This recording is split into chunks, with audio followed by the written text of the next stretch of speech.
Bonsoir à tous et bienvenue dans ce 7-8 Sport. C'est parti pour le sommaire de ce magazine. Football en deuxième division, le district Villepro a perdu sur son terrain contre l'équipe réserve de Versailles. Le score 2-0, une défaite qui pourrait enterrer les espoirs de maintien des Villepreusiens. Les détails dans ce 7-8 Sport. Basket, un match amical entre deux écoles a déchaîné les passions jeudi dernier à Versailles. 1600 personnes sont venues assister à la rencontre entre Auch et Sainte-Geneviève. Focus sur cette rencontre inédite. Automobile, l'Yvelinois Jean-Pierre Garcin, originaire de Montesson, a réussi à boucler son 21e rallye raid comme copilote aux côtés de Christian Lavieille. Le duo a terminé à la 28e place de cette épreuve disputée en Arabie Saoudite. Nous le recevrons dans cette émission. L'actualité sportive, c'est maintenant sur TV 78.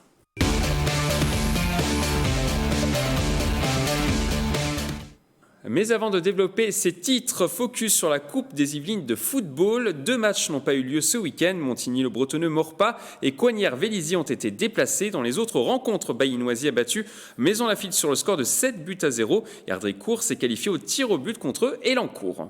On continue par de la deuxième division de district. C'était le match à ne pas perdre pour Villepreux. Les joueurs recevaient l'une des équipes réserves de Versailles sur leur terrain, mais les Villepreusiens n'ont rien pu faire pour éviter la défaite. Le résumé du match, des images de Marilène Yapichino. 2 équipes et un même objectif, survivre dans ce championnat de D2 de district.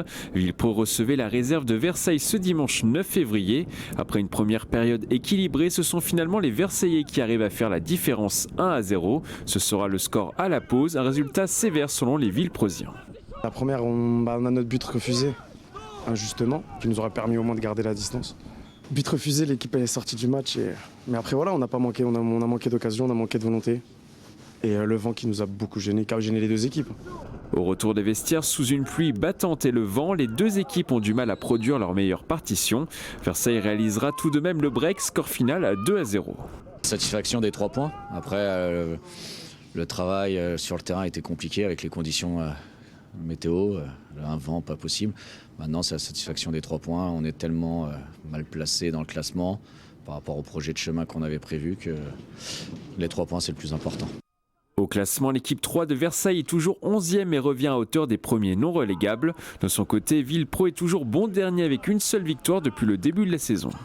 Ils ont pris un petit coup. Maintenant, il ne faut pas lâcher, il y a encore des matchs à jouer. La saison est encore longue, on n'est jamais à l'abri d'un miracle. Pour continuer à croire au miracle, Villepreux se déplacera sur le terrain de Montesson le dimanche 1er mars.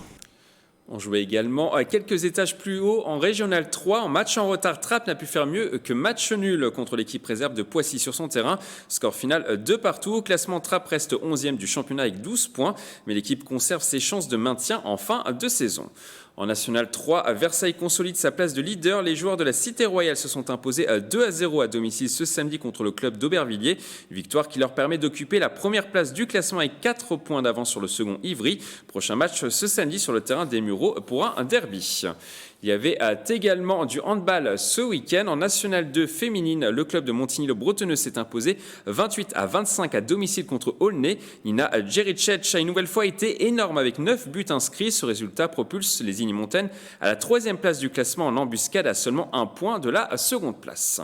Toujours en handball, mais cette fois-ci chez les garçons, en National 3, Plaisir a perdu 28-27 sur le terrain de Paris Sport Club malgré les 6 buts de Dylan Faustin à Miatoulida. Au classement, Plaisir est toujours 8e avec 5 victoires en 13 matchs depuis le début de la saison. Des images de course à pied. À présent, le cross de la Sablière fêtait à sa 39e édition à Viroflay le 2 février dernier. Au total, 1052 participants, dont 550 moins de 18 ans, ont participé à l'épreuve organisée dans la forêt de Meudon et Versailles. Le cross long de 11 km a été remporté par Abdella Haït Omar du club de Vélizy-Villacoublay en 45 minutes et 47 secondes. Chez les femmes, Caroline Chupin de Viroflay remporte l'épreuve. Rendez-vous l'année prochaine pour une 40e édition. On prend maintenant la direction de Versailles pour parler de e-sport. Un tournoi était organisé pour la 3e fois dans la Cité Royale. Un après-midi où 200 passionnés se sont retrouvés pour s'affronter par écran interposé. Un reportage de Mélanie Poquet et Grégory Canalet. Des places prisées et un public qui répond présent. La 3e édition du tournoi e-sport a de nouveau fait le plein ce week-end. Plus de 200 joueurs se sont affrontés durant tout un après-midi, amateurs comme professionnels. Le bilan, c'est que j'ai perdu deux matchs d'affilée. J'ai vu mon niveau et ça m'a fait plaisir. Le but, c'était de jouer et se faire plaisir. J'en sors très content parce que je ne pensais pas passer le premier tour et au final, je l'ai passé assez facilement. Je suis sorti premier de ma poule. Du coup, je suis fier de moi quand même. Le jeu est très très jeune. On a besoin de, entre guillemets, agrandir la communauté. Et donc là, ça me permet de rencontrer de nouvelles personnes et puis de jouer avec des joueurs que j'affectionne. Après 2 saisons tournées autour de Hearthstone, le tournoi s'est ouvert à 2 nouveaux jeux, du football avec FIFA 20 et League of Legends, jeu numéro 1 du monde de l'e-sport qui vient de fêter ses 10 ans. L'idée c'était que les jeux c'est un peu comme des disciplines sportives. On a beau être sportif, si on ne joue pas au rugby, on ne va pas forcément suivre le rugby. Donc là l'idée c'était d'avoir plus de diversité, plus de personnes qui étaient intéressées mais pas forcément sur un seul jeu. Donc là ça a permis d'avoir des communautés de 3 jeux, après on peut imaginer qu'il y en aura peut-être 4. Et les vainqueurs se sont partagés près de 4 000 € de dotation. Les équipes pensent déjà à une 4e édition. Un mot de taekwondo à présent. L'école de Trappes a performé ce week-end lors des championnats de France seniors. 4 jeunes ont participé à ce rendez-vous. 2 sont revenus avec des médailles. Khalida Haddad revient avec la médaille d'or et Inès Taraoui remporte le bronze à seulement 15 ans. Le club participera les 22 et 23 février prochains à l'Open d'Helsingborg en Suède.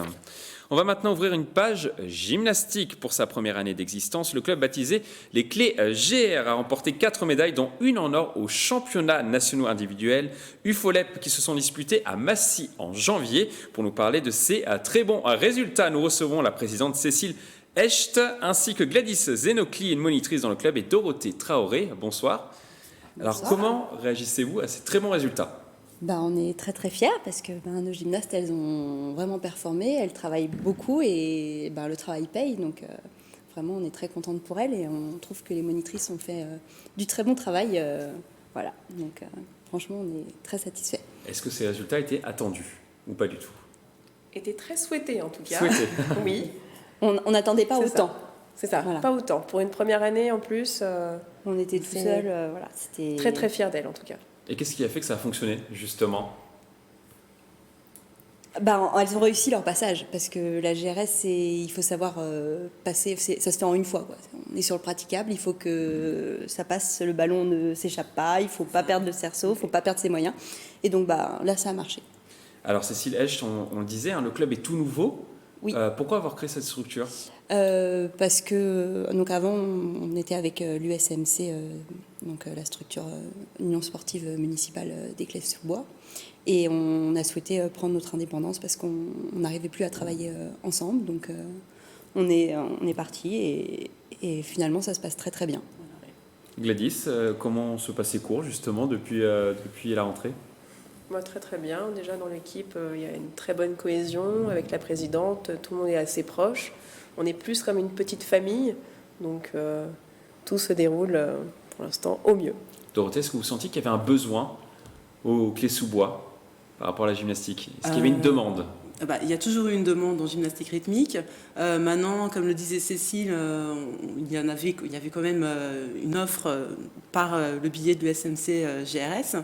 Mais là, maintenant qu'on est passé on travaille de façon autonome, on a tout autant de demandes, voire peut-être même plus, puisqu'on a ouvert des nouvelles sections, éveil et adultes notamment. Et du coup, voilà, on récupère quand même pas mal d'adhérents et tout se passe pour le mieux pour le moment. Justement, combien de licenciés ? Alors, on a à peu près entre 210 et 220 adhérents. Voilà. Donc 80 à peu près font de la compétition. Justement, voilà, on voit les images de compétition. C'est pas forcément le cas pour tout le monde, c'est ça ? Non, on a beaucoup de jeunes qui font du loisir. En fait, on a donc des éveils qui ont 3 ans, qui commencent, en fait, c'est de l'éveil corporel. Ensuite, on a des bébés qui ont entre 4 et 6 ans. Donc là, c'est pareil, pas de compétition encore, c'est de l'activité ludique pour se dépenser, pour apprendre les bases du placement et du maintien pour ne pas se faire mal. Et ensuite, à partir de 6 ans, on peut soit faire du loisir, soit commencer à faire de la compétition. Voilà. Donc on a quelques gymnastes qui ont 6-7 ans qui commencent à faire des mini-poussines. Et ensuite, ça évolue au fur et à mesure. Vous conseillez à partir de quel âge pour les enfants, Gladys ? Dès 3 ans. Dès Ils 3 peuvent ans. déjà venir avec nous. Et comme ça, on continuera de les former, quelles que soient leurs intentions, qu'ils soient compétitifs ou en challenge. On commence par quoi en général, pour leur donner envie ? il faut leur faire toucher à tout. Parce qu'au départ, les petites filles peuvent être attirées par les rubans, les garçons au départ par tout ce qui va être les petites roulades. Et en fait, chacun y trouve son compte. Ils essayent un petit peu de tout, que ce soit au niveau des engins, cerceaux, rubans, cordes, ballons. Et le fait de travailler avec des ateliers en parcours, c'est vrai que ça les intéresse beaucoup. Quels sont les objectifs du club pour les prochaines années ? De continuer comme cette année et même envoyer encore plus d'équipes et d'individuels en compète, ça c'est sûr. Et puis voir le nombre d'adhérents augmenter et puis que tout se passe aussi bien que pour cette année, en tout cas pour ce début d'année. Beaucoup de médailles, je suppose, Cécile. Là, nous, on est très fiers des quatre médailles. Après, on va voir ce qui va se passer pour les compétitions en ensemble. Mais on espère bien que... C'est un objectif en soi, d'avoir des médailles ? Ça aide à se donner de la motivation et on voit que le travail, du coup, paye. Quand il y a une équipe qui réussit, on se dit « Ah, on peut les prendre comme modèle. » Et puis l'année d'après, c'est pas les mêmes équipes qui vont bien marcher. Donc c'est bien.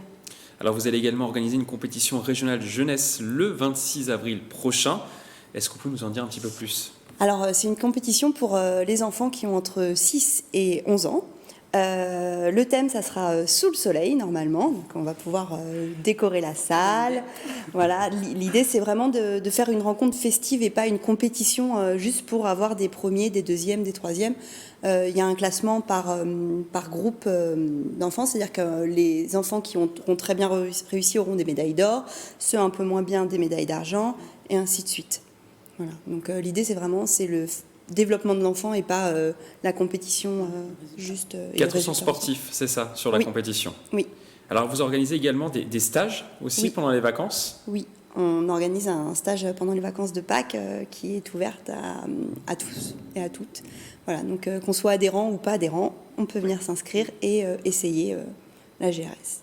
Merci à toutes les trois d'être passées sur ce plateau. On vous souhaite beaucoup de réussite pour la suite et surtout beaucoup de médailles.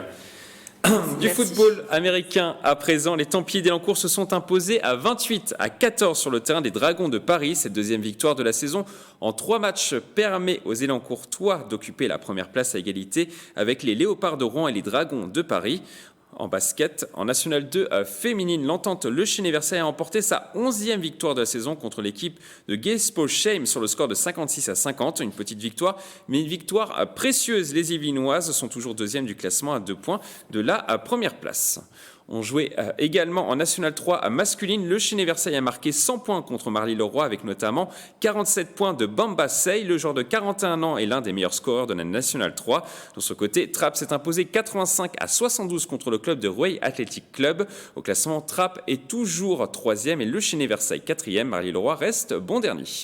On continue à parler de basket et d'un match qui a fait trembler les murs du gymnase Montboron de Versailles la semaine dernière. 2 écoles de classe préparatoire versaillaises, Sainte-Geneviève et Auch, se sont affrontées dans un match amical de basket qui a réuni plus de 1600 personnes. Un montage de Sandrine Fontaine. Un match de basket unique en France. Ce jeudi 6 février, 2 écoles versaillaises, Sainte-Geneviève et Auch, se sont affrontées dans un match amical digne des plus grandes ambiances universitaires américaines. Dans la salle, 1600 supporters chauffés à blanc. Ouais, c'est le match de l'année là. On attend ça depuis 2 mois. Là, ça fait 1 semaine, on pense plus que à ça. On a oublié toutes les maths, toute la physique et tout. On est là pour gagner. La rivalité, elle est amicale, mais bon, faut juste pas qu'on perde quoi. C'est mettre l'ambiance, comme vous le voyez en fait. Regardez, c'est juste. On met juste plus d'ambiance et ce soir ça va être incroyable. Ce match de basket inédit a été créé il y a une quinzaine d'années sur le modèle des grandes rivalités universitaires anglo-saxonnes. Le rendez-vous oppose aujourd'hui des jeunes de 18 à 21 ans. Mais ça reste avant tout des élèves des classes préparatoires aux grandes écoles, donc qui vont aller vivre plus tard Polytechnique, Centrale, les mines, HEC. Mais là, cet instant pour eux, c'est un partage. C'est un souvenir à vie gravé. Pour créer encore plus de souvenirs, les organisateurs ont vu les animations en grand dans ce gymnase Montboron. Spectacle de Pom-Pom Girl, mascotte d'un soir speaker et star du basket français. Frédéric Weiss, ancien joueur de l'équipe de France, a fait le déplacement depuis Limoges spécialement pour l'occasion. On m'a dit que c'était une ambiance de folie. Pour l'instant, je ne suis pas déçu. J'espère que ça va continuer. C'est très bien pour le basket, je suis très content. Alors bien sûr, il y a des rivalités, mais moi je ne suis pas dans ça. Je suis plutôt dans l'admiration parce que c'est fort. Le match s'est finalement terminé par une victoire de l'équipe de Ginette face à Auch sur le score de 65-46. Pour l'année prochaine, les organisateurs prévoient un show encore plus grand.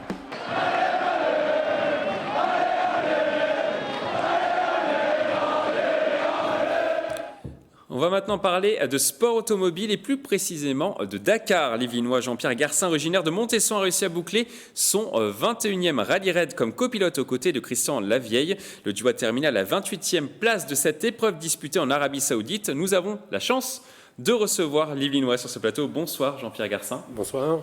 Alors, vous avez donc terminé à 28e sur cette compétition, sur votre Toyota. Est-ce que vous êtes satisfait de ce résultat, tout simplement? Oui, on est satisfait parce qu'on court dans une catégorie de véhicules de série et ce n'est pas du tout la même chose que les prototypes qui sont devant. Donc le challenge est complètement différent. Le niveau, c'est un véhicule de série qu'il faut ménager. Tous les matins, on part en pensant déjà en premier à être à l'arrivée le soir, sans trop abîmer la voiture, parce qu'on peut pas changer certains éléments mécaniques. Donc il faut vraiment préserver la voiture et c'est pas particulièrement facile, surtout pour le pilote, quoi. Vous terminez tard le soir? Non, on ne termine jamais très tard. On est quand même bien organisé. On va finir entre 17 et 19 heures. Voilà. Mais bon, on est retourné en Arabie Saoudite et sur le continent africain. Et ce qui nous change par rapport à l'Amérique du Sud, c'est qu'il fait nuit de bonne heure. Il faisait nuit vers 17h30. Et surtout, il fait froid. Du coup, ça a changé vos habitudes. Ça a changé nos habitudes, surtout qu'on est retourné un petit peu sous la tente. Donc, les nuits sont fraîches, 4-5 degrés. Donc, c'est vrai qu'on n'était plus très préparé à ça. Alors, vous avez également terminé premier dans la catégorie T2 des véhicules de série. C'est bien ça? C'est ça, oui. C'est un challenge que se donne Toyota Japon. C'est un petit programme sportif qui existe depuis une vingtaine d'années. Et eux, ils s'en servent essentiellement pour communiquer en Arabie Saoudite parce que c'est un gros marché pour eux, en Chine, au Japon chez eux, bien sûr, et un petit peu en Russie aussi, quoi. Est-ce que terminer un Dakar, c'est une victoire en soi? Pour tout le monde, c'est une victoire parce que c'est le premier challenge. Surtout pour les amateurs, parce que les amateurs, souvent, ils n'ont pas les possibilités d'assistance qu'ont les usines, ils sont peut-être un petit peu moins bien préparés, donc pour eux, vraiment, la victoire, c'est de finir, quoi. De toute façon, le taux de réussite de finisher, en général, c'est de 50 à 60% tous les ans. Alors, vous en avez parlé brièvement, l'Arabie Saoudite, c'était une première cette année. Est-ce qu'il faut y retourner? Oui, il faut y retourner. Le Dakar va être obligé d'y retourner par un partenariat? Non, il faut y retourner parce que déjà, je pense qu'on va y aller 4-5 ans. Et franchement, le paysage, le terrain de jeu... Jusqu'à 2024 pour l'instant. Ouais, le terrain de jeu est fantastique pour nous, en tout cas. Et c'est toujours une ouverture pour le pays de nous voir. On vient là, on est une caravane de 2500 personnes. Il y a des femmes qui ne sont pas voilées, qui sont en t-shirt. C'est très bon enfant. Et on a plutôt été surpris de l'accueil de la population. Plutôt positif? Plutôt positif, oui. Les gens étaient très curieux, venaient nous voir. Ils ne savaient pas trop que ça avait lieu chez eux. Mais petit à petit, il a commencé à avoir du monde dans les spéciales, parce qu'ils ont quand même beaucoup de 4x4 là-bas. Il y a un désert immense. Et ils venaient nous voir. Non, franchement, c'était sympa. Est-ce que vous pouvez nous parler de votre coéquipier sur ce Dakar? Mon équipier, Christian Lavieille, c'est un ancien champion du monde d'endurance moto. Qui a fait une belle carrière en endurance moto, qui a travaillé beaucoup pour les constructeurs. Et il s'est fait une petite reconversion petit à petit en voiture. Il a couru en circuit, il a fait plusieurs fois les 24 heures du Mans, etc. Et il s'est découvert la passion du rallye raid. Parce que le rallye raid, c'est un peu une drogue, quoi. Une fois qu'on y a goûté, on a du mal à s'en passer. Soit ça ne plaît pas, et puis dans ce cas-là, on ne le fait qu'une fois. Mais comme si vous, ça plaît, 21e Dakar, moi, je le rappelle. Oui, moi, j'ai l'impression d'être tombé dedans, quoi.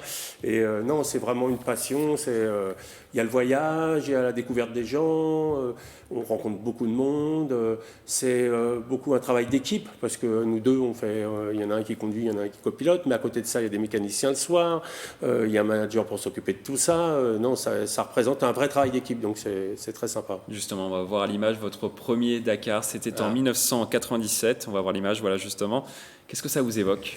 97, c'était la rencontre avec une personne qui m'a proposé de le faire, déjà c'était bien. Et j'ai dû mettre 3 minutes pour réfléchir et j'ai même pas demandé à ma femme, je lui ai dit allez c'est parti.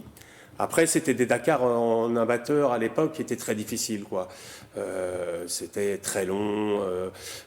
Là, par contre, on rentrait très tard le soir, surtout en amateur. Mais de la première année, après, le souci, c'est qu'on rentre au mois de janvier, fin janvier, et après, on pense qu'il y a une chose, c'est comment on va repartir l'année d'après, quoi. Il y a eu également ce Dakar en 2013. C'est l'un de vos meilleurs souvenirs? 2013, c'est meilleur souvenir parce que j'étais parti avec Gerlin Chichrik, qui était un skieur, un ancien skieur de descente. Et on a fait une belle course, bon, quelques petits soucis mécaniques, mais on a gagné une spéciale, quoi. Voilà. Donc quand on gagne une spéciale au Dakar et qu'on n'est pas forcément professionnel, c'est toujours quelque chose d'émouvant, quoi. Voilà. C'est un très bon souvenir, ouais. Et c'était au Pérou en plus, première année au Pérou, c'était c'est exceptionnel, quoi. Alors je rappelle, vous êtes copilote. Ouais. Vous n'avez jamais voulu être pilote? Non, j'ai fait du sport automobile dans ma jeunesse en amateur, voilà. Après, il faut avoir un talent, quoi. Et franchement, je n'ai pas ce talent-là. Donc, c'est beaucoup plus agréable d'être à côté de vrais pilotes, et puis de faire son travail de façon professionnelle. Et non, c'est mieux. C'est mieux, franchement. Quel est votre travail à vous, justement, dans la voiture? Mon travail, c'est ça. Alors, on dit que c'est pas un travail, mais bon, je serais pas le plus riche du cimetière, mais j'aurais passé beaucoup de bonnes années. J'ai roulé avec pas mal de pilotes. Alors, ça vient doucement. Hein. Au début, je travaillais plus dans la mécanique ou dans la logistique, etc. Puis, petit à petit, la place du copilotage prend une part de plus en plus importante. Alors, c'était votre 21e Dakar. Est-ce qu'il y en aura d'autres? Ah oui, j'espère. J'avais dit que j'arrêterais à 25e. Voilà, donc il en reste 4. Voilà. Je ne sais pas si j'y arriverai. Ce n'est pas physiquement, mais après, c'est trouver une place, parce que ce n'est pas forcément facile. Le marché de copilote payé est quand même relativement étroit. Mais bon, j'ai bon espoir, quoi. Qu'est-ce qui vous pousse à continuer, justement? Toujours la même chose, la passion, l'envie. Je l'ai toujours dit à mon épouse, à mes enfants. Le jour où j'aurais plus envie, j'irai plus. Voilà, parce que c'est trop pénible. Ça peut être pénible, voilà. Donc, il faut vraiment avoir la passion et avoir l'envie. Mais je sais que là, on est rentré il y a 15 jours et que dans un mois, on ne pensera plus qu'à une chose. Qu'est-ce qu'on fait l'année prochaine, quoi. Vous voulez déjà repartir? Ah oui. Mais j'espère qu'on fera d'autres choses parce que le programme avec Toyota comporte en général des essais, le rallye du Maroc au mois de septembre. Donc, on se remet vite dans le bain, de toute façon. Il y a un objectif de victoire. Est-ce que c'est envisageable? Alors non, parce que le marché dans les voitures de tête est quand même relativement bouché. Et à mon âge, je dirais que je suis bien content d'être avec Toyota dans ce programme T2, qui est peut-être moins valorisant sportivement, mais qui reste une belle aventure et une belle aventure humaine. Merci à vous d'être passé sur ce plateau, Jean-Pierre Garcin. Je rappelle, vous avez terminé à 28e de cette épreuve mythique, le Dakar. Un mot de rugby à présent, retenez bien son nom, Fabien Witz. Ce jeune Maurepas de 19 ans est aujourd'hui en équipe de France des moins de 20 ans. Le sportif qui a débuté au Mesnil-Saint-Denis a été sélectionné pour le tournoi des 6 nations dans sa catégorie. Il était remplaçant, mais il est entré en jeu lors de la victoire de ce week-end contre l'Italie à Aix-en-Provence. Avant de partir, il a participé à notre désormais traditionnel jeu des 3 questions. Regardez.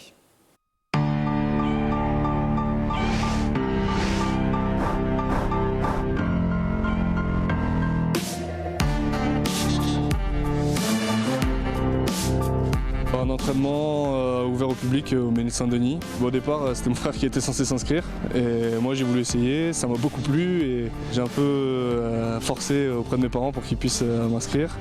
J'avais pas l'âge, mais les entraîneurs ont fait une dérogation parce qu'ils m'avaient apprécié et du coup ils ont demandé une dérogation à la Ligue et ça a été accepté et j'ai pu jouer du coup au rugby à 4 ans. Une grosse envie et un petit peu de forçage au niveau des parents.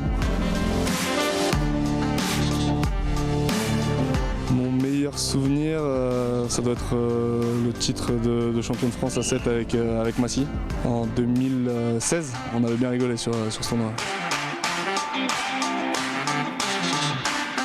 Un peu comme chaque joueur présent ici, c'est arriver au monde professionnel et réussir à vivre du rugby le plus longtemps possible et puis continuer dans ma passion ou même préparer un peu l'avenir et pourquoi pas finir soit dans une école de commerce, dans le milieu du commerce, pardon, ou entraîneur d'une belle équipe de rugby, quoi. On passe maintenant à notre page agenda.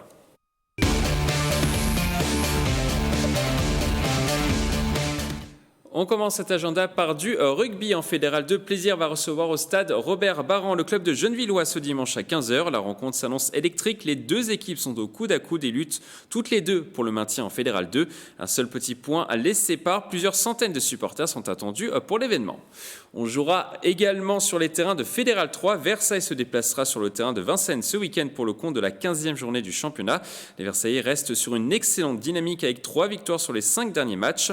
Des résultats qui permettent pour l'instant au club d'occuper la 3e place de sa poule. Pour la conserver, ils devront battre le 7e Vincennes. On termine par une bonne nouvelle pour la ville de Poissy. La commune va accueillir le jeudi 23 avril le Variété Club de France lors d'un match amical. La rencontre caritative devrait être organisée au stade Léo Lagrange. On retrouvera notamment sur la pelouse Didier Deschamps et des champions du monde 98. Dans les tribunes, on retrouvera Brigitte Macron. Le Variété Club de France était déjà venu à Poissy, c'était en 2018. C'est déjà à la fin de cette émission. Merci de l'avoir suivi. Passez une excellente soirée sur TV 78.